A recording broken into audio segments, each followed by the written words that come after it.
Nazi número 1, Hermann Göring. Episodio 3, el acusado número 1.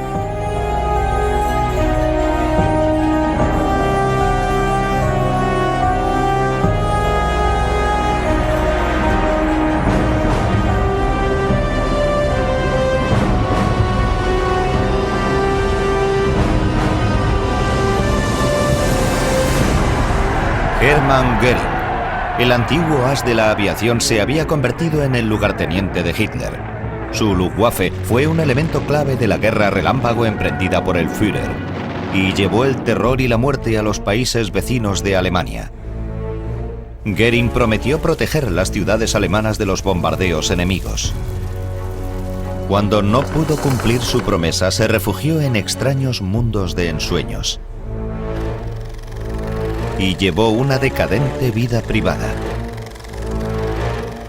Ampliar su lujosa residencia le preocupaba mucho más que una guerra que hacía tiempo que estaba perdida.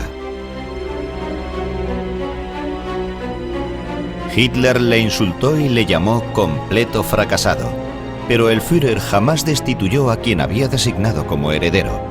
¿Para qué seguía necesitando a su lugarteniente? Desde la primavera de 1944, su Luftwaffe estaba librando una batalla perdida. Göring ya no podía oponer resistencia a los bombardeos británicos y norteamericanos. El objetivo de estas imágenes de propaganda era ocultar que la Luftwaffe carecía de todo: aviones, pilotos y combustible. Por el contrario, las fuerzas aéreas de Estados Unidos no tenían ningún problema para suplir sus bajas.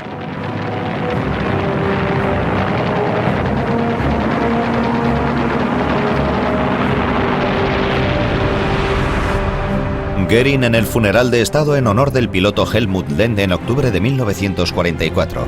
En apenas 6 meses, las fuerzas aéreas alemanas habían perdido 2.300 aviones y pocos pilotos sobrevivían a más de 3 o 4 misiones. Y sin embargo, Göring tildaba de perdedores a sus pilotos y amenazaba con derribarlos con su propia artillería antiaérea.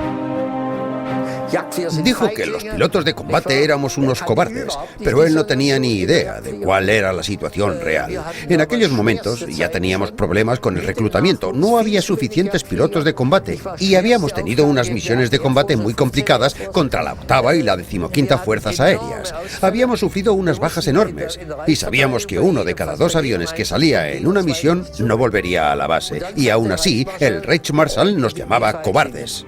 Los pilotos depositaban sus esperanzas en el nuevo caza Messerschmitt 262, un avión superior a los cazas aliados que no estuvo operativo hasta la primavera de 1945. Göring no se mostró muy impresionado. Eso es un juguete. No podemos utilizarlo. Pero luego resultó ser el primer caza reacción del mundo. Un avión verdaderamente revolucionario. Aunque Göring fue incapaz de darse cuenta de lo bueno que era. Como comandante en jefe de la Luftwaffe debió haber visto enseguida que aquel avión era el futuro, pero lo ignoró. Aquel era el avión que necesitábamos. Nosotros teníamos la impresión de que Göring se había convertido en un sí señor. Se mostraba de acuerdo con todo lo que decía Hitler. Parecía que ya no se atrevía a contradecirle. Los pilotos habían dejado de confiar en Göring. El general de las fuerzas aéreas, Adolf Galland, responsable de los escuadrones de cazas, exigió a Göring que afrontara los hechos y efectuara mejoras. El comandante en jefe se lo tomó como un insulto personal y destituyó a Galland. El piloto de combate Julius Meinberg conoció también la furia de Göring. Herido en combate, Meinberg estaba de permiso cuando recibió un mensaje de alto secreto el día de Nochevieja de 1944. Era un disco de gramófono con un discurso de Hermann Göring. Jamás antes había oído algo tan ofensivo. Nos dijo que todos habíamos fracasado, que éramos unos cobardes y que nos había mimado demasiado. Yo levanté la aguja del disco después de escuchar determinado pasaje y dije: un momento, Reichsmarschall, voy a tener que volver a escuchar esta parte. Así que volví a poner la aguja sobre el disco y escuché otra vez aquellos comentarios tan ofensivos.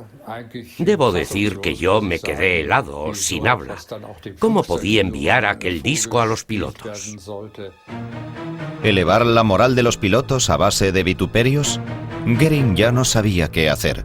Lo único que le quedaba era sacar pecho y vociferar.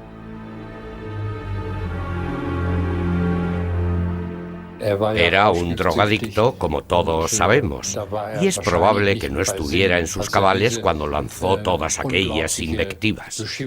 Era imposible que aquello pudiera elevar la moral de los pilotos. Era imposible que pudiera motivar a alguien. Era algo horrible, un verdadero desastre. La mañana del 1 de enero de 1945, la Luftwaffe lanzó la operación Bodenplatte. Su objetivo era atacar los aeropuertos de Francia y Bélgica en un último esfuerzo para contrarrestar la superioridad aérea aliada.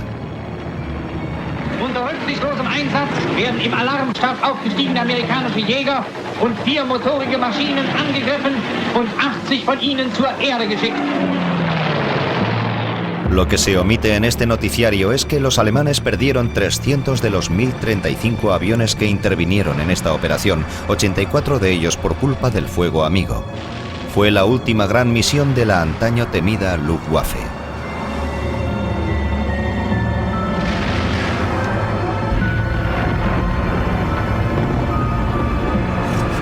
Desde este momento, el ministro del Aire comenzaría a encontrar una fuerte oposición entre sus propios subordinados. El piloto de combate Günther Lützow le llamó incompetente en público y le amenazó con denunciarle a Hitler. «No se atreverá», se dice que le respondió Goering. «Le pondré delante de un pelotón de fusilamiento». Muchos pilotos estaban convencidos de que el gordo debía irse, pero ninguno consiguió cortar los lazos que le unían a Hitler. El 8 de marzo de 1945, Goering pidió a sus pilotos que salvaran a su país de la destrucción, embarcándose en una misión de la que podrían no regresar nunca. Goering quería demostrarle a Hitler que la Luftwaffe estaba dispuesta a todo. Con ese objetivo se formó el Comando Especial del Elba en la ciudad de Stendal, al norte de Alemania. Fueron elegidos 300 pilotos de un total de 2000 voluntarios. No sabían gran cosa de la guerra, pero querían convertirse en héroes. Klaus Hahn solo tenía 20 años. No iba a tratarse de una misión de ataque normal.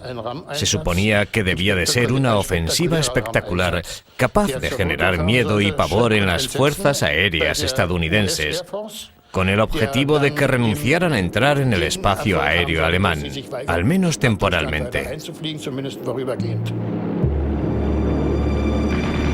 Nadie sabía que una semana más tarde se interrumpirían los ataques estratégicos que las fuerzas aéreas norteamericanas estaban lanzando sobre Alemania. La guerra estaba casi terminada. Para los jóvenes pilotos del Comando Especial del Elba, lo peor estaba aún por llegar. Aunque hombres como Werner Sell no se consideraban pilotos kamikazes. Nos dijeron explícitamente que teníamos una opción real de sobrevivir. Debíamos lanzar nuestros ataques aéreos de forma que tuviéramos una opción de supervivencia. Estos ataques comenzaron el 7 de abril de 1945. 183 pilotos alemanes se enfrentaron a 300 bombarderos estadounidenses.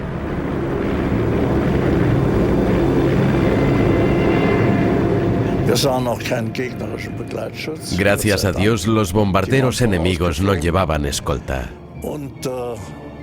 Ellos iban por delante y cuando nos acercamos lo suficiente, nos hicimos adiós con la mano.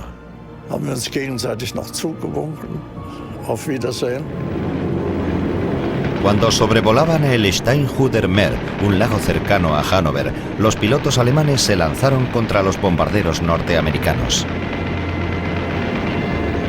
Werner Sell se lanzó contra un bombardero con la intención de derribarlo.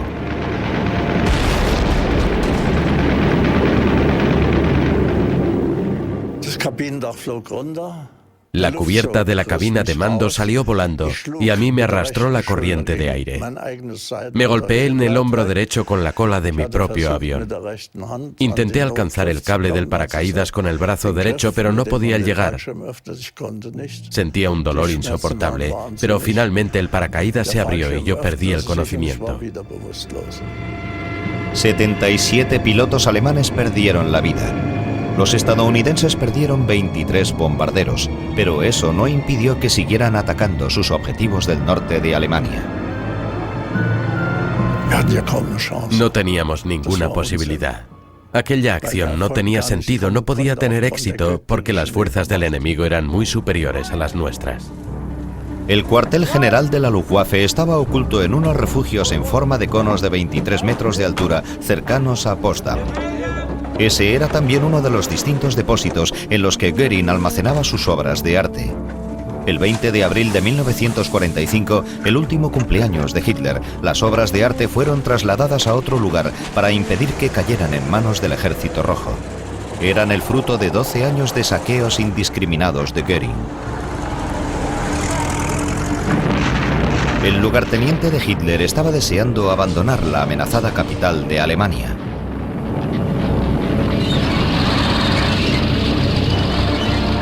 Y le informó a Hitler de que continuaría luchando desde Berchtesgaden, el refugio alpino de los nazis. Mientras Hitler planificaba su caída en Berlín, Göring pensaba en su supervivencia en su retiro de Obersalzberg. Aquí tuvo conocimiento de la crisis nerviosa que sufrió Hitler la tarde del 22 de abril. Göring creyó que había llegado el momento de ocupar el lugar del Führer. Me dijo, le he llamado porque ha surgido una situación excepcional.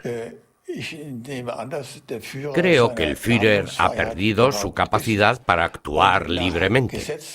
Y de acuerdo a la ley de sucesión de 1941, debo sucederle y ponerme al frente del país. La Cancillería del Reich recibió un telegrama el 23 de abril. Göring anunciaba que se pondría al frente del gobierno si Hitler no le contestaba antes de las 10 de la noche. Berlín sospechó que se estaba cometiendo alta traición. Hitler ordenó que las SS rodearan la casa de Göring y detuvieran al antiguo Reichsmarschall. Göring fue relevado de todos sus cargos, pero a diferencia de otros a quienes consideró traidores, Hitler no ordenó su ejecución. Aún existía un lazo que unía a los dos hombres. Bernhard Frank dudó a la hora de detener al lugarteniente de Hitler. Y entonces leí, detenga al traidor Hermann Göring. Yo reflexioné acerca de cómo dar aquel paso.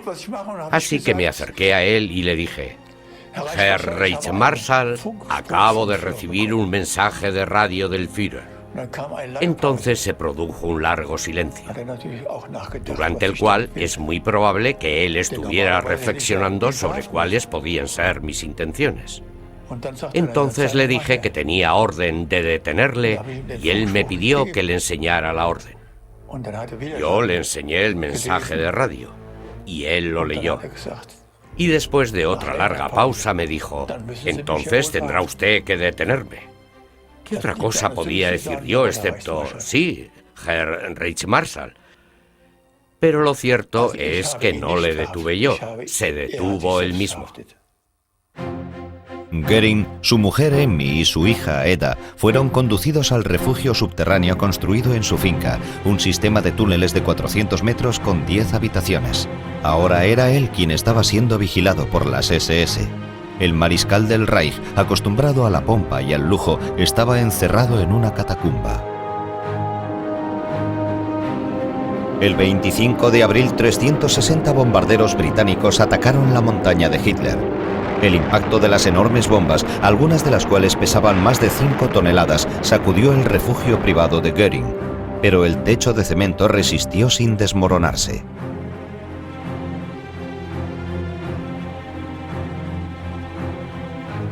Puesto que los estadounidenses estaban cada vez más cerca, Frank, el oficial de las SS que estaba al mando, le permitió a Göring decidir dónde quería ser evacuado.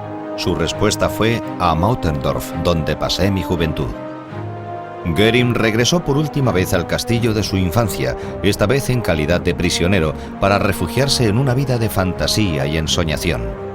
Vistió trajes extravagantes y soñó con lo que podía hacer después de la guerra, gracias a los contactos que creía que tenía.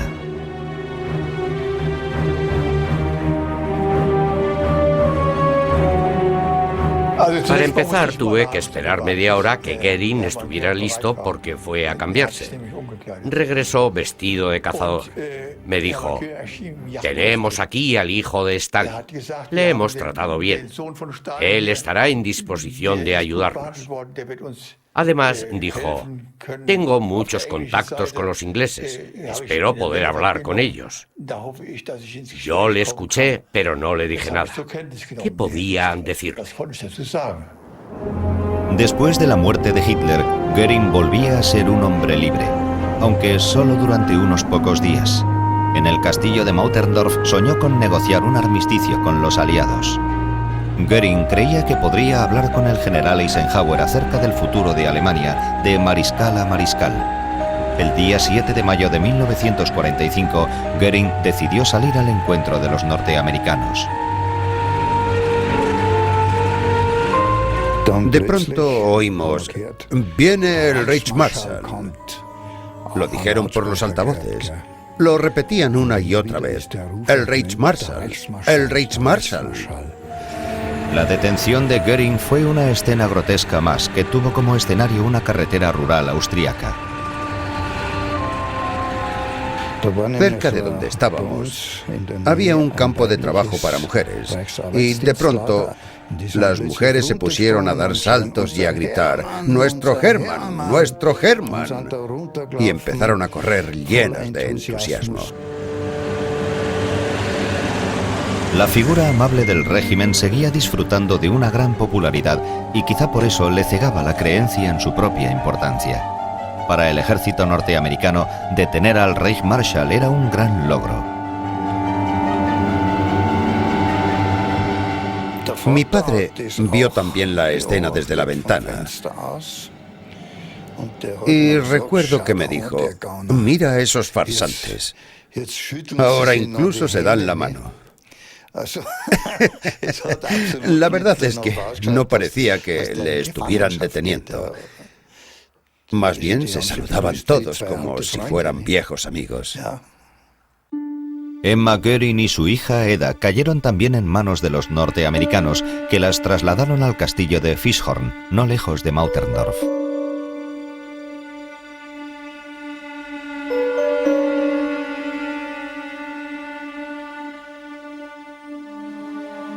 Göring seguía apareciendo en público e incluso dio una conferencia de prensa. Dijo que los informes que hablaban de los campos de concentración eran pura propaganda.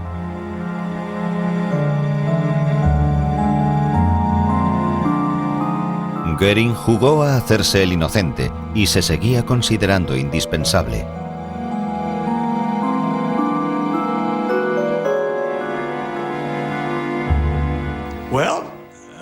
La verdad es que estaba muy tranquilo. Creo que estaba sinceramente convencido de que iba a hablar con Eisenhower y que iba a ayudarle a conducir a Alemania por el camino de la paz después de la guerra.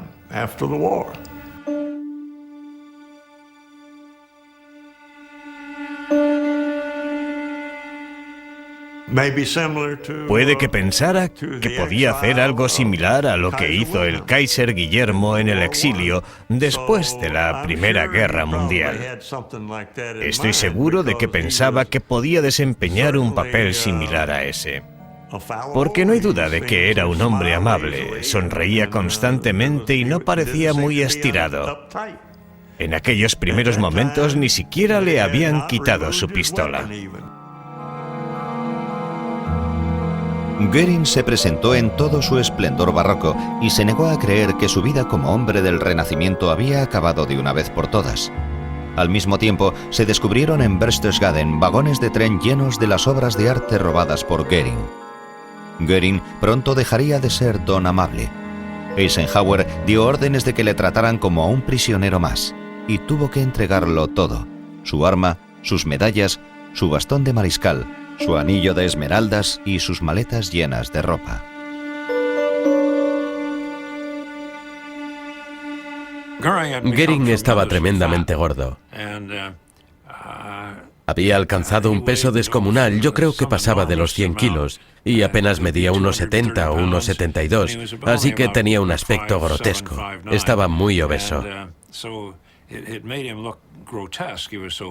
Además tenía los muslos tan gruesos que se rozaban al andar, y eso hacía que se despellejara la piel del interior de los muslos. Y como consecuencia, llevaba en su equipaje 10 tarros de crema para la piel, con la que tratar las llagas que le habían salido en la parte interior de los muslos.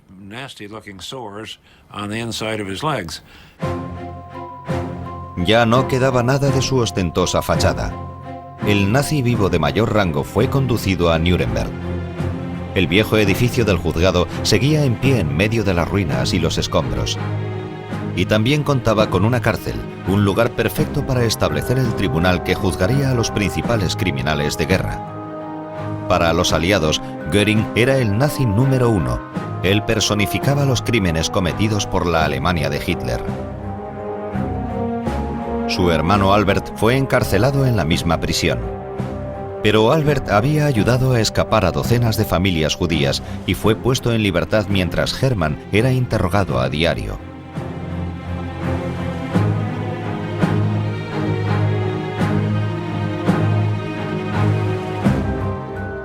Escuchamos un sonido de pasos y de pronto se presentó ante nosotros. Se había quedado sin aliento, pero se sentó y comprobamos que aún conservaba el aura de los grandes comandantes. El coronel Eyman le dijo: «Diga su nombre». Él respondió: «Reichsmarschall Göring». Y Eyman dijo: «Que quede registrado como Hermann Göring». Richard Sonnenfeld había vivido el reinado de terror de Göring en su propia infancia. Nacido en 1923 en el norte de Alemania e hijo de un médico judío, Sonnenfeld consiguió escapar del Tercer Reich en 1938. Se convirtió en ciudadano de Estados Unidos, se alistó en el ejército estadounidense y participó en la liberación del campo de concentración de Dachau. En 1945 actuó de intérprete en los interrogatorios previos al proceso. A Sonnenfeld, Göring le recordó al jefe de una banda de ladrones, un criminal amable, a quien seguía gustándole adoptar el papel de un líder vociferante que no dejaba de interrumpir y corregir a sus interrogadores. Así que tuve que pensar en cómo le haríamos cambiar de actitud. Y de repente recordé una vieja anécdota sobre Göring. En Alemania solían llamarle Gering, que significa insignificante. Entonces le dije: Herr Göring, y se lo dije en alemán.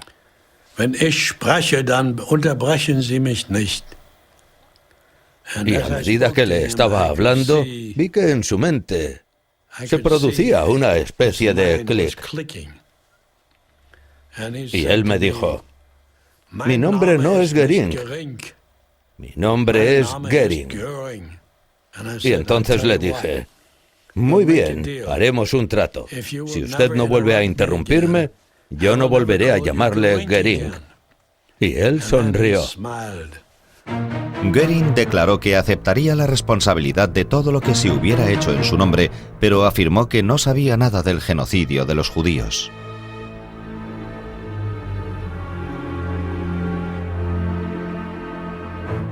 Göring era perfectamente consciente de que podía ser condenado a muerte. Así que trazó un último plan en su celda. Buscó aliados entre sus guardianes. William Glennie fue uno de sus guardianes en la cárcel de Nuremberg. Los prisioneros eran vigilados 24 horas al día. No podían realizar ningún movimiento a menos que un guardia les estuviese vigilando. Así que les vigilábamos continuamente. Por la noche utilizábamos una luz para ver lo que ocurría en el interior de las celdas. Y cuando se acostaban, la luz se dejaba encendida. Tampoco podían darte la espalda. Tenían que estar siempre cara a ti. Las celdas eran registradas con frecuencia. Se sabía que muchos de los jerarcas nazis guardaban cápsulas de veneno. Si Goering tenía una, ¿dónde estaba? Solíamos hacer registros de las celdas cada vez que salían de ellas. Y cuando regresaban pasábamos todas sus cosas a otra celda para que si habían ocultado algo no pudieran volver a encontrarlo. Lo que significa que era imposible que pudieran esconder nada durante mucho tiempo. Goering seguía siendo adicto a sus pastillas. Nos pedía todo tipo de pastillas constantemente y nos escribía detallando lo que quería. Pero nosotros se las requisamos todas y le sometimos a una cura de desintoxicación. Él aceptó esa medida y finalmente quedó libre de su adicción. Tras librarse de su adicción a las drogas y de su problema de sobrepeso, Goering preparó su última gran actuación. Los autógrafos de los jerarcas nazis eran muy buscados por los soldados norteamericanos. Goering lo sabía y aprovechó la demanda en beneficio propio para establecer contactos. Peter Samulevich, otro de los guardias, consiguió su propio recuerdo. Teníamos órdenes de no hablar con ellos, pero en aquella prisión estábamos destinados 120 hombres, y todos los soldados que conocía tenían autógrafos de prisioneros. Y la única forma de conseguir un autógrafo era pidiéndoselo. Y eso era lo que hacíamos. Goering nos preguntaba si nos gustaba estar en el ejército, cuál era nuestro trabajo y de dónde éramos. Iniciábamos una pequeña conversación. Tanto él como sus camaradas, los otros prisioneros, intentaban en todo momento obtener la mayor información posible de los soldados. Creo que lo hacían para poder utilizar esa información para poder mostrarse amables. El proceso de Nuremberg dio comienzo el 25 de noviembre de 1945. ¿Cómo describiría el acusado número 1 el papel que habían desempeñado en el Tercer Reich? Una cosa quedó clara desde el principio. Goering permanecería leal a Hitler, pasara lo que pasara, igual que lo había hecho durante toda su carrera. ¿Pero admitiría ser culpable de algo o mostraría arrepentimiento?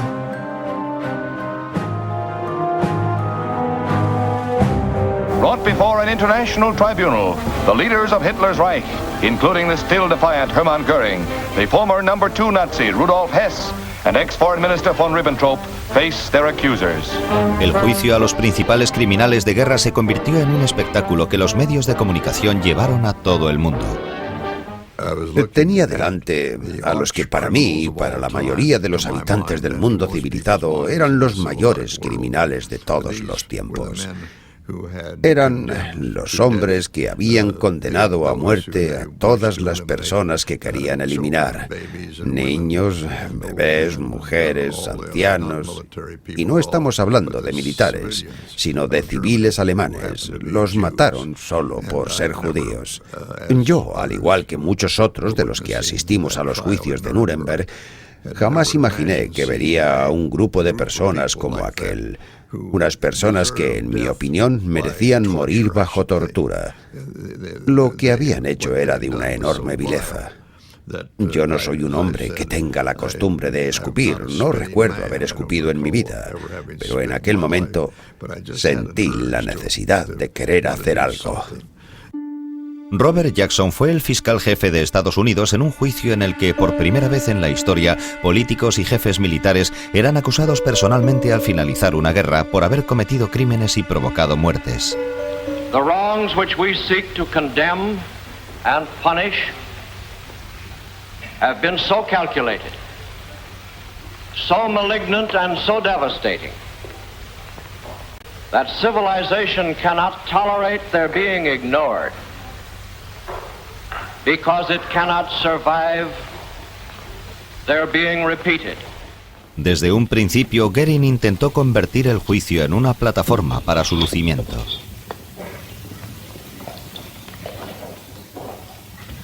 Bevor ich die Frage des Gerichtshofes beantworte, ob ich mich schuldig oder nicht schuldig bekenne, I informed the court that defendants were not entitled to make a statement.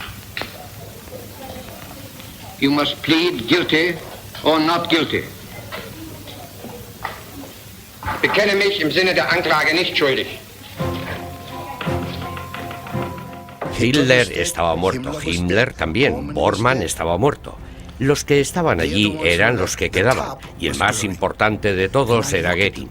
Yo les miré. Aquel hombre era uno de los responsables de todo el daño que nos habían hecho a mi familia y a mí, y a todos los judíos de Europa. Ernest Michel de Mannheim sobrevivió al campo de exterminio de Auschwitz, pero perdió a toda su familia en el Holocausto. Y ahora me encontraba sentado delante de ellos en calidad de periodista. Y no podía permitir que mis sentimientos interfirieran en mi trabajo. Tenía que ser objetivo. Así que empecé a informar de lo que estaba pasando, lo que decían y cómo lo decían. Yo les veía todos los días sentados en el banquillo de los acusados y quería saltar de mi asiento e ir a por ellos, pero no podía hacerlo porque era un periodista. En su declaración, Goering intentó eludir toda responsabilidad sobre el Holocausto. Ich habe nie mein Einverständnis zum Ausdruck gebracht, dass sich eine Rasse über die andere als Herrenrasse bezeichnet, sondern die Verschiedenheiten der Rassen betont. La actitud de Goering en el proceso de Nuremberg fue muy sencilla. Es la justicia de los vencedores. Los vencedores cogerán a los acusados y los colgarán. Dará igual lo que yo diga o lo que declare en el juicio. Todo esto es solo un ejercicio de propaganda. Esto no es más que el juicio de los vencedores. Esa fue su actitud a lo largo de todo el proceso. En ningún momento pronunció una sola palabra de arrepentimiento. Muchos otros, sí. Robert Jackson, el fiscal jefe de Estados Unidos, le acusó de ser personalmente responsable de la creación del reinado de terror nazi y de los campos de concentración. Das habe ich ganz klar beantwortet, aber ich bitte, dass diese Ausführungen, die schon eben gehörten, zu der Beantwortung mit. Goering intentó zafarse de los ataques de Jackson. Ese fue quizás el punto culminante de todo el juicio. Porque Goering era el líder del grupo de acusados y el hombre que iba a defender a Hitler, al nazismo y a toda la debacle posterior. Jackson quería saber si Goering había creído que los campos de concentración eran una necesidad. Ja, diese Dinge wurden notwendig aufgrund der vorhandenen Gegnerschaft. Muchos de los presentes en el juicio se quedaron atónitos al ver que la estrategia de Goering consistía en presentar la injusticia como justicia. Ich glaube, mich nicht zu erinnern, die Veröffentlichung der Mobilmachungsvorbereitungen der Vereinigten Staaten jemals vorher gelesen zu haben.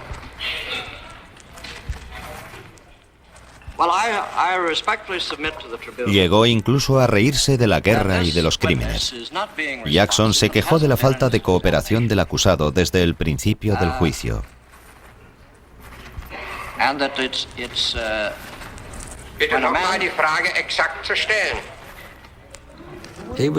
Adoptó la estrategia de defenderse a sí mismo, intentando acusar a los aliados de haber hecho las mismas cosas que los nazis. Pero aquella estrategia fracasó completamente porque se basaba en falsedades.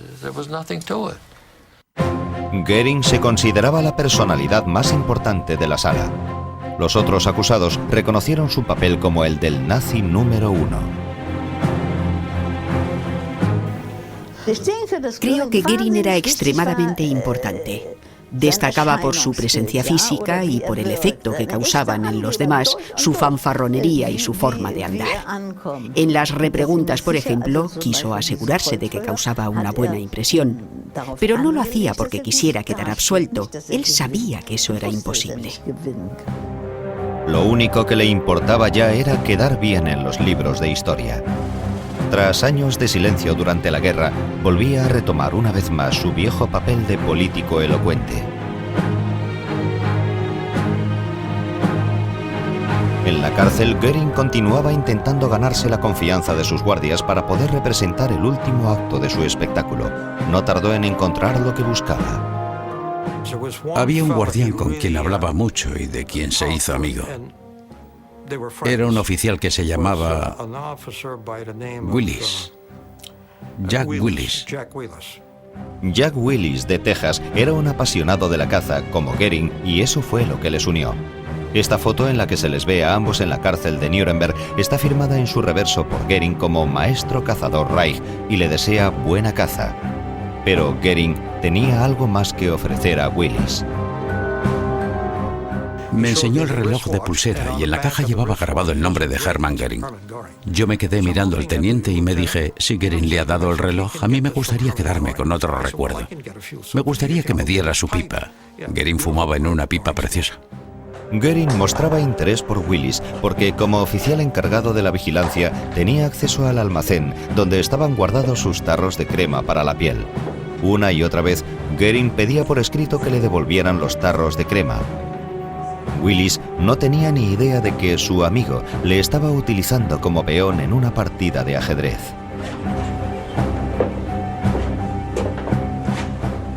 Creo que el problema básico es que él actuó de forma muy inteligente. Por ejemplo, le dio a Willis este regalo, que es una cubierta de oro macizo para cajas de cerillas de papel, decorada con el águila de la Luftwaffe en diamantes y rubíes. Es una obra de orfebrería preciosa. El tipo de cosas que tenía Göring y que podía regalar sin ningún problema. Mientras tanto, las pruebas contra Göring eran abrumadoras. Ya no podía seguir negando su responsabilidad en la esclavitud y muerte de millones de personas. Recuerdo un momento de gran intensidad. El fiscal ruso presentó una película titulada Auschwitz. La sala se oscureció y empezaron a verse imágenes de Auschwitz. Allí era donde había estado yo. Y ahora lo estaba viendo en una película en el juicio de Nuremberg.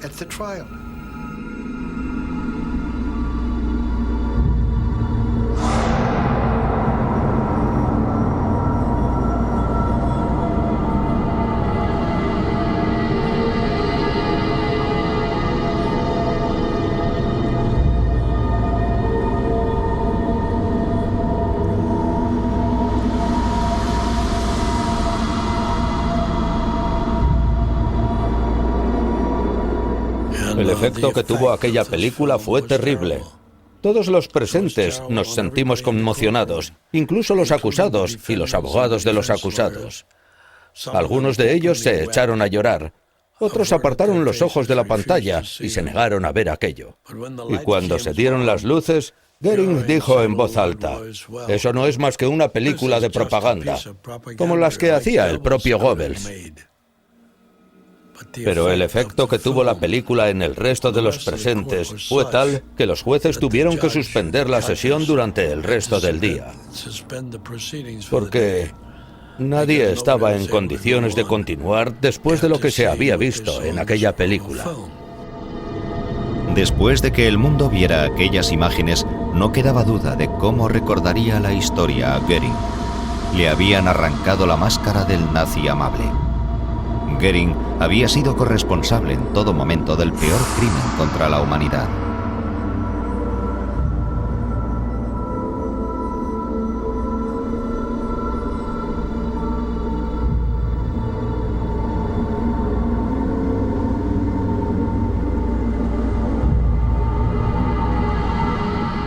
Los nazis habían volado las cámaras de gas y los crematorios, pero los campos seguían allí, aún podían verse.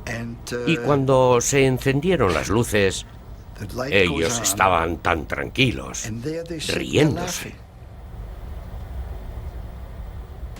Ernest Michel fue el corresponsal de Dana, una agencia de noticias alemana, en el juicio contra los criminales de guerra. Los periódicos de todo el mundo publicaron los artículos escritos por el exprisionero de Auschwitz número 104995. Los lectores se sintieron conmovidos por los titulares acerca de la película sobre el campo de concentración proyectada en el juicio y la gélida respuesta de Göring. Göring también leyó en su celda los artículos del corresponsal especial Ernest Michel y envió a su abogado, el Dr. Stammer, con una petición inusual.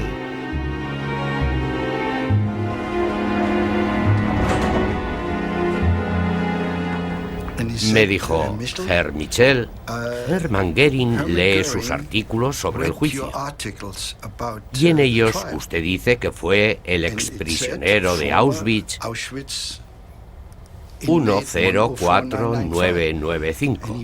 Y Göring quiere saber quién es ese hombre que escribe para los periódicos alemanes, porque él creía que los judíos habían desaparecido. Luego me dijo que le gustaría conocerme. Su pregunta fue, ¿estaría usted interesado en reunirse con Hermann Göring? Y yo me quedé estupefacto.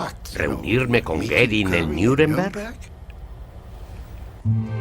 Michel accedió e intentó apartar de su mente su experiencia personal. Para un periodista, aquella era una oportunidad que no podía dejar escapar. Nos dirigimos a su celda. Debo reconocer que estaba nervioso antes de reunirme con Hermann Göring, aunque supiera que no podría escribir sobre nada de lo que habláramos, pero el simple hecho de saber que iba a verle ya me ponía nervioso.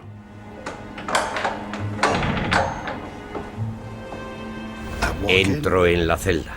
Göring se levanta y extiende la mano. Y yo me pregunto, ¿qué estoy haciendo aquí? No pude decir ni una sola palabra, me quedé... no sé cómo explicarlo, no podía soportarlo. Yo tenía 23 años y había estado en los campos de concentración. Y aunque en aquellos momentos era periodista, no podía soportar estar en una celda con Hermann Göring. Él estaba de pie y quería estrecharme la mano. Michel salió de la celda sin decir una sola palabra.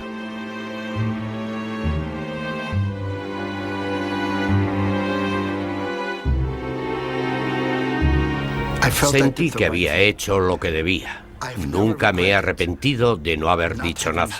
Hubiera sido degradante para mí haberme dirigido a él. En su última declaración en el juicio, Göring no admitió ser culpable ni mostró arrepentimiento alguno.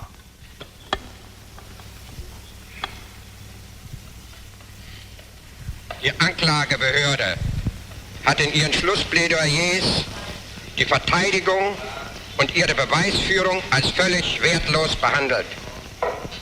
Die unter Eid gemachten Ausführungen der Angeklagten wurden von ihr dort als absolut wahr angenommen, wo diese zur Stützung der Anklage dienen konnten.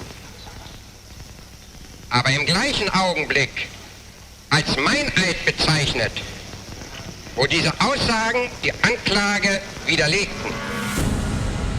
Göring fue declarado culpable de todos los cargos y condenado a morir ahorcado. Este veredicto no tiene el menor efecto sobre mí, le dijo el psicólogo del juicio Martin Gilbert en su celda. Los test de estudio de la personalidad, sobre todo los test de Rorschach, demostraron ser especialmente reveladores. Göring rechazó una mancha roja que podría parecer sangre. Ha hecho usted lo mismo durante todo el juicio, le dijo el psicólogo. Usted prefería no escuchar cuando no podía soportar las pruebas de su culpabilidad. No ha tenido valor para afrontarlas. Eso es de lo que es usted culpable. Es usted un cobarde moral. En su celda, Göring escribió sus últimas cartas a su mujer, al capellán de la cárcel y al Consejo de Control aliado. No me hubiera importado morir delante de un pelotón de fusilamiento, pero no es aceptable ejecutar a un mariscal alemán del Reich con una soga. Por ese motivo, elijo morir como el gran Aníbal. La ejecución estaba programada para la medianoche del 16 de octubre de 1946. Göring llevaba mucho tiempo planeando una última gran aparición en escena. Los guardias habían registrado su celda una y otra vez. El guardia había visto a Göring moverse un poco. El prisionero estaba ya en pijama. Se tumbó en la cama, cruzó las manos sobre la frente y las bajó un poco hasta llevárselas a la boca. El guardia no le dio importancia a ese movimiento. Solo empezó a preocuparse cuando Goering se puso rígido de pronto. Entonces supo que algo iba mal. Llamó al oficial de guardia pidiendo ayuda y el oficial bajó a la celda. Era demasiado tarde. Goering ya había tomado el cianuro. Goering había escapado al verdugo.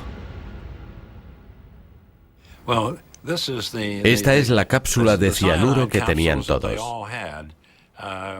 Estaba dentro de una caja protectora de metal hecha con un cartucho de rifle. Y tenía un tapón de este tipo, de los que cierran a presión.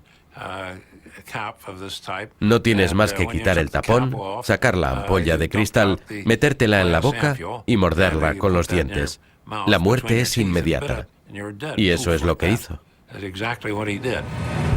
¿Cómo había conseguido Goering introducir el veneno en su celda tan fuertemente vigilada?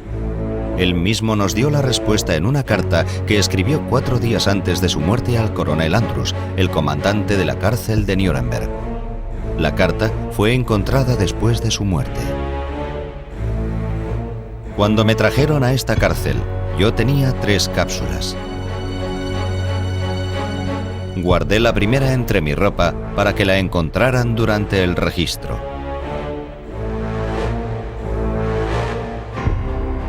Escondí la segunda tan bien en mi celda que no la descubrieron en ninguno de los exhaustivos y frecuentes registros efectuados por los guardias.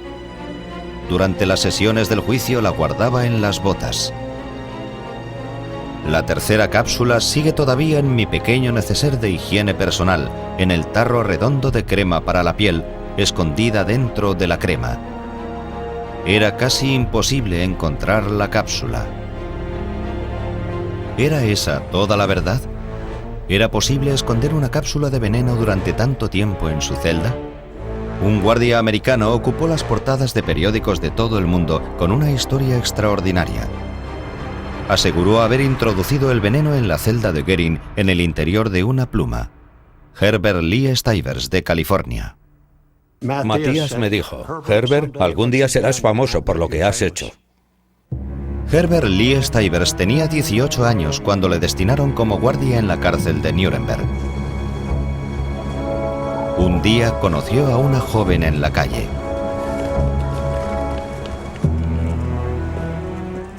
Vi una chica muy guapa. Crucé la calle y me dirigí hacia ella. Le dije algo en alemán y ella me dijo: yo hablo inglés. Entonces ella me preguntó en un inglés casi perfecto: ¿cuál es tu trabajo? Yo le dije que estaba de guardia en el Palacio de Justicia. Me preguntó: ¿a quién tienes que vigilar? Yo le dije que a los prisioneros acusados de crímenes de guerra. Qué interesante, me dijo. ¿Puedes conseguir que te den sus autógrafos? Sí, le respondí. ¿También el de Hermann Goering?, me preguntó. Yo le dije que no podría conseguirlo hasta mañana y ella me dijo que me esperaría en el mismo lugar. Stivers consiguió el autógrafo de Goering para Mona, nombre con el que se había presentado la joven. Cuando le entregué el autógrafo de Goering, me dijo: tengo un amigo que quiere hablar contigo. Fue entonces cuando fuimos a la casa en la que conocí a Eric y a Matías. Mona me los presentó y me dijo que eran unos buenos amigos de la familia de Goering. Luego me enseñó la cápsula y me dijo que era una medicina para calmar el dolor y me preguntó si podría hacérsela llegar. Yo le dije que no podía entregarles nada a los prisioneros. Entonces él me dijo que era una medicina que simplemente le ayudaría a estar mejor, que no era algo que pudiera hacerle daño. Y yo pensé: a Goering ya le han condenado a morir ahorcado. ¿Por qué querría suicidarse ahora? ¿Por qué querría escapar a la horca? Eso fue lo que se me pasó por la mente. Y entonces les dije: de acuerdo, lo haré. En teoría era factible que Stivers pudiera introducir el veneno en la celda de Goering escondido en una pluma. Y cuando me dijeron que Goering se había suicidado, pensé que era posible que lo que le había dado oculto en la pluma estilográfica fuera el veneno que le mató. Pero sus compañeros de la cárcel de Nuremberg no se creyeron la historia de Stivers. resultaba poco creíble.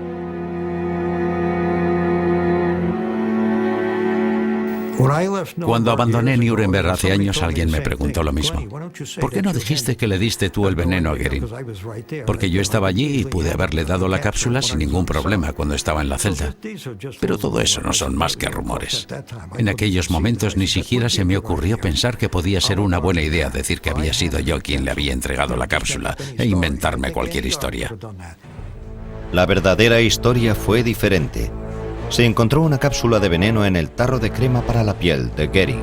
Si hubieran descubierto la cápsula que guardaba en su celda, habría podido acceder a esta por medio de Jack Willis. La gente como Herbert Stivers solo intenta conseguir sus 15 minutos de fama. Una vida decente durante al menos 12 años, afirmó Goering al final de su carrera criminal.